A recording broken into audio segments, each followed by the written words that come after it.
The Buddha taught the Four Noble Truths, the truths of reality. The first of these is dukkha, suffering. We often think of suffering simply as sadness, grief, or emotional pain.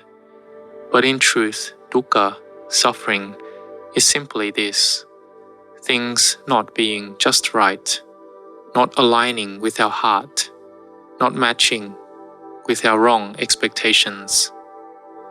When we have wanting of various things, or our minds are constantly restless and struggling, then they are not at peace. It is suffering every day. Even small things become minor irritations that go against our preferences, and every single mind experiences this conflict. It is all suffering. Driving to work, for example, there's problems with traffic, vehicles, and other drivers. Or being at the workplace and dealing with various situations, it all stirs up our emotions. There are small sufferings and big sufferings. They arise just like that. And this causes our hearts to twist away from the truth, because we lack sati, mindfulness, and panya, wisdom. We should often ask ourselves, am I suffering today? Do I really know what suffering is?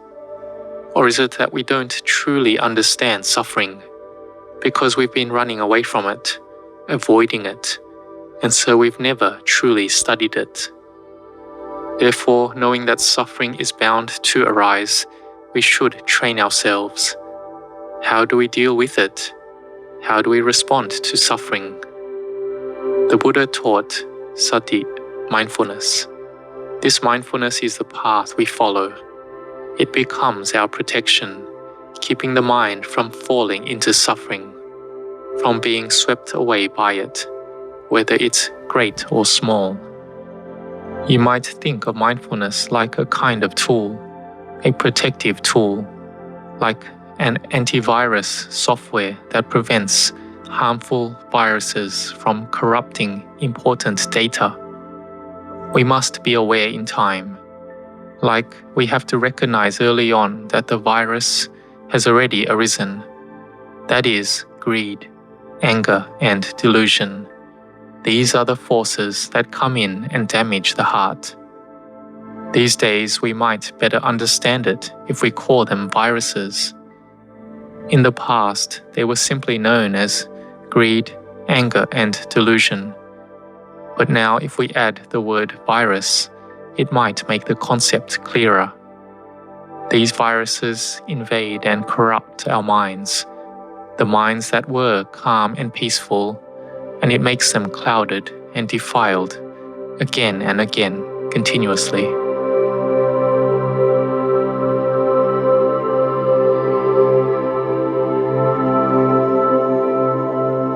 Therefore, even though the Buddha has already passed away into parinibbana, the Dhamma remains as a powerful tool, but only if we apply it. We don't have to wait for special days like Asalaha Puja to begin using it. Even when we're at home, we can practice it. At work, while waiting for the bus, riding the bus, or the train to work, we can still practice Dhamma. This is important. This is the turning of the Dhammacakka, the Dhamma wheel, spinning within our own hearts.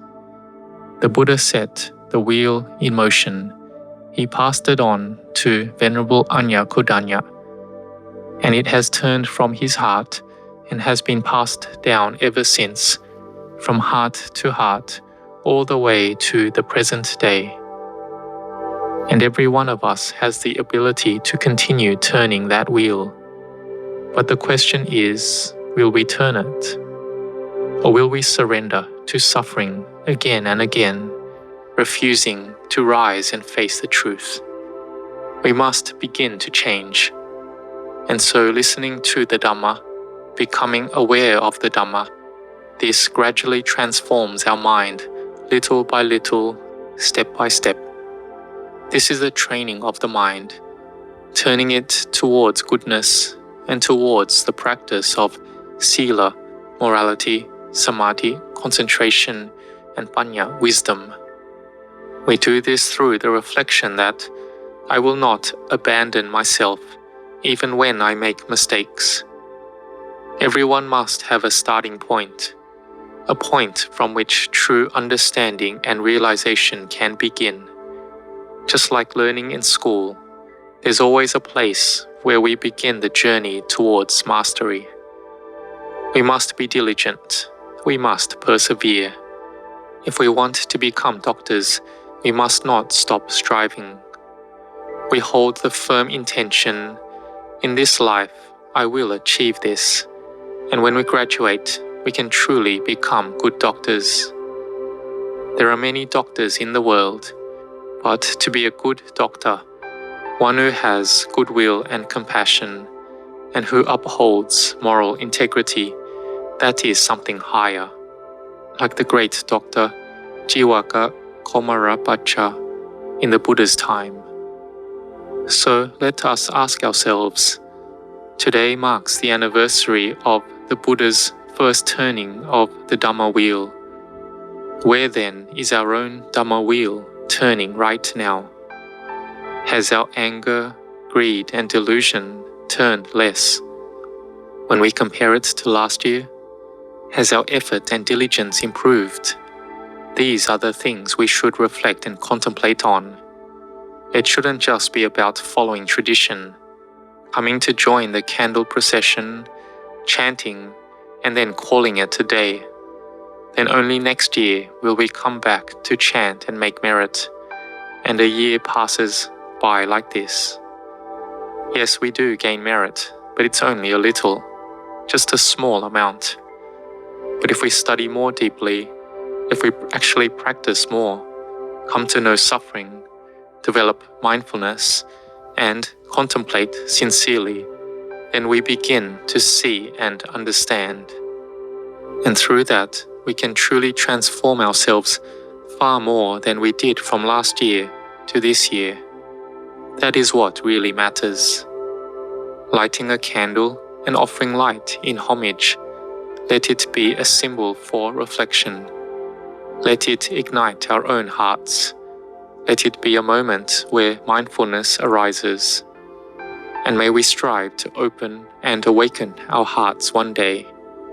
We must get to know this truth and to gain this insight before this body, this physical form we rely on, falls apart. May we come to know or realize the Dhamma of the Buddha. If a practitioner truly commits to the path in this way, one day they will come to know and see clearly. The mind will awaken brilliantly. There may be a sense of wonder so profound that one cannot sleep for 3 days and 3 nights. Rapture arises and deep concentration follows.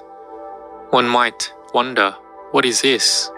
It's as if one has entered another world, a world previously unknown and unseen. The heart is completely fulfilled. There's no need for food or drink. One is sustained by joy and rapture alone.